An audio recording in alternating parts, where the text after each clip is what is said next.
இந்த மாநாட்டுக்காக நாங்கள் வந்து 1 ஏக்கர் லேண்ட் வந்து கொடுத்துருந்தோம். அதுக்காக விஜய் அண்ணா வந்து எங்களை கூப்பிட்டுருக்கிறது வந்து ரொம்ப ஹாப்பியாக இருக்கு.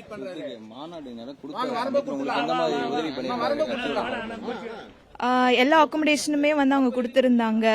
ரூல்ஸ் அண்ட் ரெகுலேஷன் ஃபாலோ பண்ணி தான் வந்து இந்த மாநாடே வந்து நடந்துச்சு. அவங்க யாருமே வந்து இந்த அளவுக்கு யோசிச்சு பண்ணுவாங்களான்னு தெரியல. அது வரைக்கும் பண்ணதுல ரொம்ப ஹாப்பியா இருக்கு. ஆக்சுவலா நாங்க மாநாடுக்கு நிலம் கொடுத்ததுனால ஒரு ரெகக்னேஷன் கொடுக்கறதுக்காக எங்களை கூப்பிட்டு வந்திருக்காங்க. ரொம்ப ஹாப்பியா இருக்கு. ஃபர்ஸ்ட் டைம் வந்து அண்ணாவை போய் பாக்குறதுனால ரொம்ப எக்ஸைட்மெண்டாவும் இருக்கு, கொஞ்சம் நர்வஸாவும் இருக்கு. ஆக்சுவலாக வந்து பாலிடிக்ஸில் வர்றதுக்கு முன்னாடியிலேருந்தே கொஞ்சம் கீனாக வாட்ச் பண்ணிட்டு இருக்கேன் அவங்களோடது.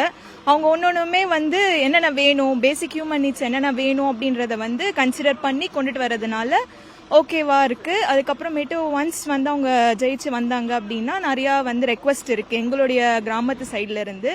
கண்டிப்பா பண்ணி தருவாங்கன்ற ஒரு ஹோப் இருக்கு. இன்னைக்கு வீசாலைன்னு போட்டாலும் இந்த மாநாடு நடந்த அந்த இடம் தான் மேப்லேயே மாற்றிட்டாங்க.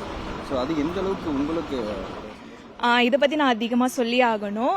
என்னன்னா எங்கள் ஊர் வந்து முன்னாடி வந்து யாருக்கும் அவ்வளோவா தெரியாது. யாரு கேட்டாலுமே அந்தளவுக்கு ஃபெமிலியராக கிடையாது. விஜய் அண்ணாவோட மாநாடு நடந்ததுலேருந்து ரொம்ப வந்து பாப்புலராக இருக்குது.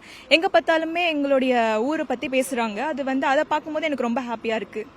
நான் இடம் 2 ஏக்கர் நிலம் கொடுத்துருக்கேன் விஜய்க்கு. அதனால இன்னைக்கு அழைப்பு கொடுத்துருக்கிறேன், வந்திருக்கிறேன். நிலம் கொடுத்தது நாங்கள் ஒன்றும் அவர்கிட்ட பெருசாக ஒன்றும் எதிர்பார்க்கல.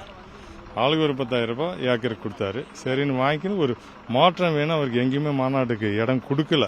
அது எல்லாருக்குமே தெரியும் தமிழ்நாட்டுக்கு. நாங்கள் ஒரு அரசியல் மாற்றத்துக்கு அவருக்கு முதல் மாநாடு எங்கள் ஊரில் வெற்றி மாநாடாக நடக்கணுன்றதை வச்சு தான் அவருக்கு இடம் கொடுத்தோம். வெற்றிகரமாக நடைபெற்றது. நிலம் கொடுத்துருக்குறோம். நாங்கள் ஒரு 1.5 ஏக்கர் தான் கொடுத்துருக்குறோம். அது உங்கள் நிலத்துல மாநாடு பந்தல் போட்டிருந்தாங்க? பந்தல் போட்டிருந்தாங்க. பார்க்கிங் கிடையாது. நம்ம இடத்துல டிவி இதெல்லாம் வச்சுருந்தாங்க. நாம் ஒரு 4.5 ஏக்கர் ஏற்கனவே கொடுத்துட்டோம். அந்த இடத்துல தான் கூடாரமெல்லாம் போட்டு கொடுத்துட்டோம் நாங்கள் ஏற்கனவே.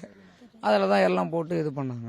நிலம் வாங்கும்போது என்ன சொல்லியிருந்தாங்க? ஒப்பந்தம் போடும்போது என்ன சொல்லி? எங்களுக்கு எப்படி நிலமோ எங்களுக்கு அதே மாதிரி கொடுத்துட்றோம் அப்படின்னு, எப்படி நிலம் கொடுக்குறோமோ நாங்கள் அதே மாதிரி கொடுத்துட்றோம் அப்படின்னு சொல்லிட்டு சொன்னாங்க. மறுபடியும் எப்படி இது பண்ணாங்களோ அதே மாதிரி கொடுத்து விட்டாங்க. இன்னைக்கு எங்களுக்கு விருந்து கோசம் எங்களை கூப்பிட்டுருக்குறாங்க. நேருக்க பார்க்கணும் பார்த்துல இந்த டிவியில் பார்த்துருக்கேன்.